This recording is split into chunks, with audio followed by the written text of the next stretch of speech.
Buenos días chicos, comenzamos con reproducción humana. Vamos a comenzar con el aparato reproductor masculino.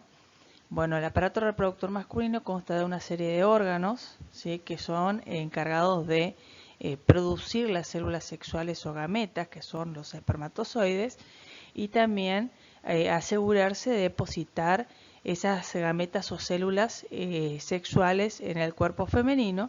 Para eso consta de un órgano copulador que es el pene. Ustedes tienen que pensar por qué tienen que depositar las gametas masculinas en el cuerpo femenino.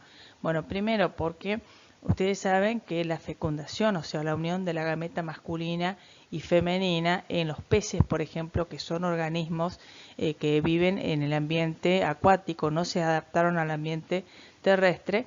La fecundación es externa, la hembra deposita los óvulos en el agua y los machos depositan los espermatozoides encima, los fertilizan. En cambio, en los animales que se adaptaron al ambiente terrestre tuvieron que modificar, o sea, buscar alguna estrategia para proteger esas gametas de la deshidratación. Entonces, una de las formas es que la fecundación ocurra dentro del cuerpo. En la mayoría de las especies ocurre dentro del cuerpo femenino, porque es el lugar que las gametas mantienen su humedad y las condiciones como para que ocurra la fecundación, o sea, evitan la deshidratación. Bueno, para eso el órgano, o sea, el aparato reproductor masculino consta de una serie de órganos que son los órganos sexuales primarios, que son los dos testículos, y los órganos sexuales secundarios, donde tenemos la bolsa escrotal, que es la que contiene los testículos, el epidídimo, que también está dentro de, por encima y por detrás de los testículos, y también están suspendidos dentro de la bolsa escrotal. Esto que es el conducto deferente, que se origina a partir del epidídimo. Todo esto es el conducto deferente.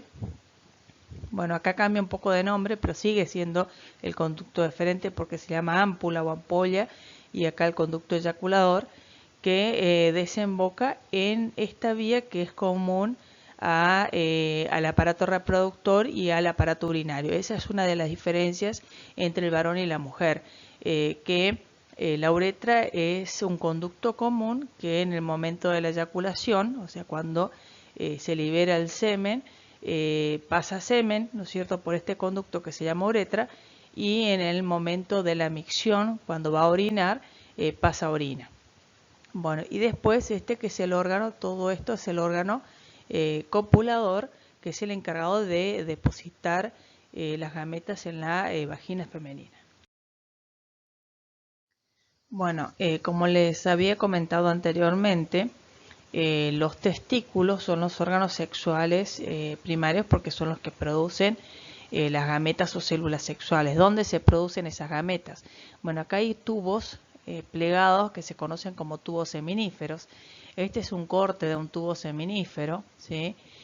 Donde se ven acá, dentro del tubo seminífero hay células que sufren un proceso de espermatogénesis para la formación de estas células que son los espermatozoides.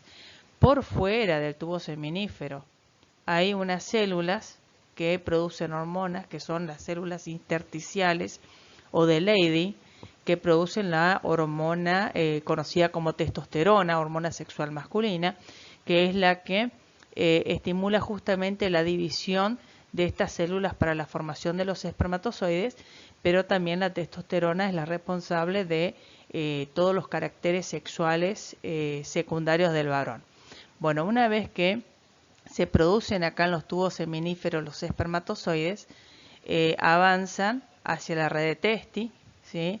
Luego por los conductos eferentes hacia el epidídimo, donde, o sea, el epidídimo es un tubo larguísimo, tiene más o menos 6 metros, pero resulta que se pliega reiteradas veces sobre y detrás de los testículos y quedan empaquetados por esa misma túnica que envuelve a los testículos, que se conoce como túnica albuginia, y entonces Es una estructura que ocupa muy poco espacio, pero es un tubo muy largo de 6 metros.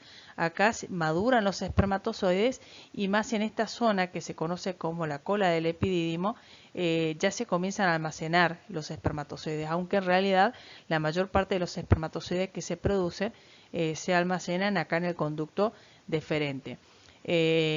Otra de las cosas es que a medida que se producen, el varón produce más o menos por día 200 millones de espermatozoides, pero ¿a partir de cuándo? De la pubertad, no antes. Otra cosa que los testículos, fíjense que están fuera del cuerpo, dentro de esa bolsa escrotal. Y eso tiene una razón de ser, ¿por qué está fuera del cuerpo? O sea, la bolsa escrotal es un repliegue de piel, ¿sí? Que tiene pelos, tiene glándulas, pero resulta que hay dos músculos, este que se conoce como cremaster y este que se conoce como dartos, que es el que va a modificar la bolsa escrotal para aproximar o alejar los testículos del cuerpo. ¿Por qué?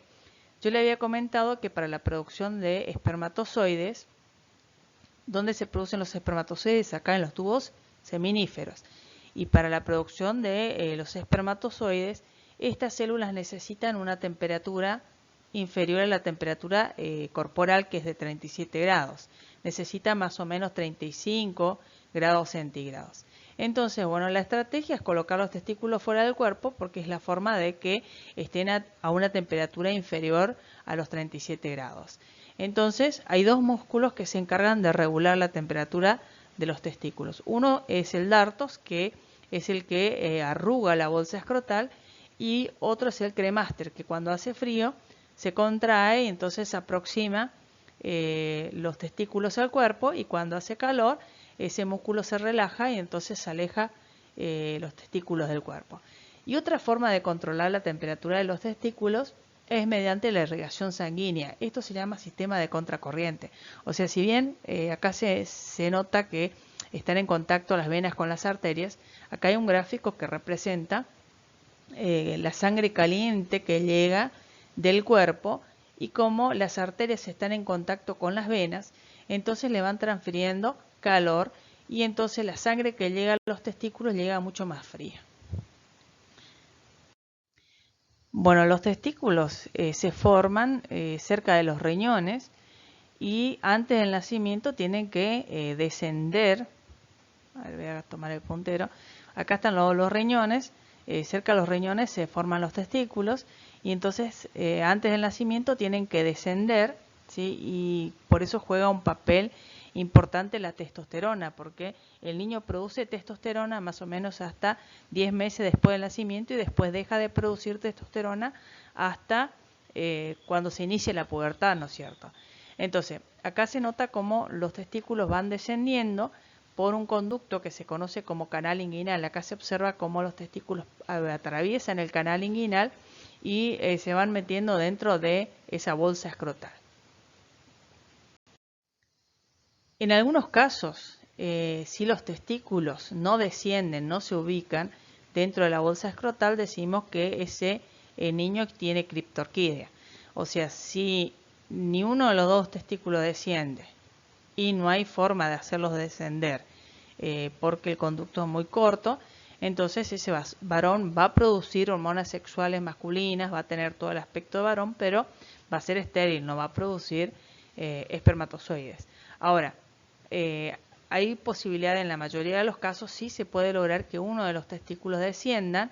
Si se logra que uno de los testículos descienda mediante una cirugía, entonces el varón va a ser fértil, o sea, no va a ser igual de fértil que un varón que tiene los dos testículos descendidos. Bueno, recuerda entonces que la patología se conoce como criptorquídea, el no descenso de los testículos, y acuérdense que es una de las causas de esterilidad en el varón. Bueno, acá tenemos la hernia inguinal. ¿Qué es la hernia inguinal?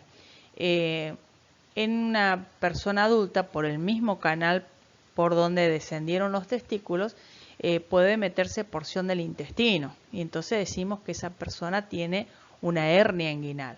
Bueno, en algunos casos se puede solucionar con el uso de braqueros inguinales, pero a veces es necesario realizar una cirugía para volver a colocar esa porción del intestino que dentro de la cavidad abdominal, porque si se oprime, bueno, primero que es difícil la digestión, después de la ingesta de alimentos esto produce mucho dolor, y si fracasa la irrigación sanguínea, no llega oxígeno, esta porción del intestino termina muriendo, se vuelve necrótica y hay un riesgo grande de infección y muerte. Entonces, bueno, en la mayoría de los casos se realiza una cirugía. Bueno, como ya les dije anteriormente, entonces acá en el epidídimo los espermatozoides alcanzan la madurez, se comienzan a almacenar acá al final del epidídimo, pero principalmente se almacenan en el conducto deferente. Recuerden que el conducto deferente entonces tiene dos funciones. Una es la de transportar los espermatozoides y luego el semen en el momento de la eyaculación. Cuando se produce la eyaculación, en el momento de máximo placer, que se conoce como el orgasmo. Pero también acuérdense que en el epidídimo se almacenan los espermatozoides. Los espermatozoides se pueden almacenar en el aparato reproductor masculino por más de 30 días. ¿Pero por qué? Porque se mantienen en inhibición profunda. ¿Qué quiere decir eso? Que no tienen movilidad, o sea, están maduros los espermatozoides, tienen su forma, pero carecen de movilidad. Luego sí adquieren la movilidad una vez que son eyaculados. Bueno, ¿qué pasa si, por ejemplo, se almacenan los espermatozoides y no son eyaculados? Se van muriendo y son reabsorbidos por las paredes de estos mismos conductos. Bueno, vamos a la eyaculación. Entonces vamos a suponer de que se produjo la eyaculación, se contrae el conducto deferente, avanzan los espermatozoides con las secreciones de los conductos deferentes, pero después acá cuando llegan a la altura de las vesículas seminales, que son dos, acá se ve una, pero son dos vesículas seminales, se agrega un líquido que se conoce como líquido seminal, que es de aspecto mucoide y que corresponde al 60% del semen, ¿sí? Bastante volumen le agrega al semen. Bueno, y continúa ahora, ya no hablamos de espermatozoides, sino hablamos de semen, porque ya se agregó las secreciones de las vesículas seminales. Y bueno, y esas secreciones que son mucoides le aportan fructuosa principalmente, que es el nutriente para los espermatozoides.